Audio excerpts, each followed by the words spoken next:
Hi everyone, welcome to my channel. In today's recipe, I am going to prepare ADHD meal.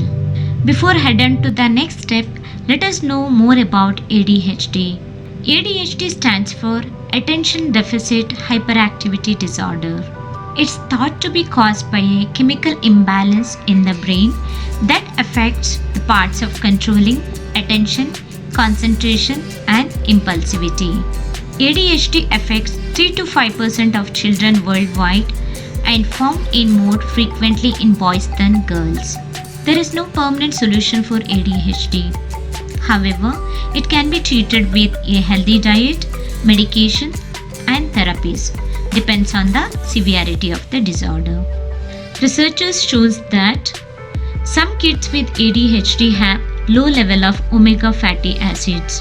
Providing omega fatty acids helps with brain function.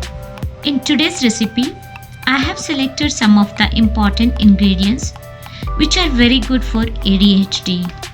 Now, let's start with the preparation.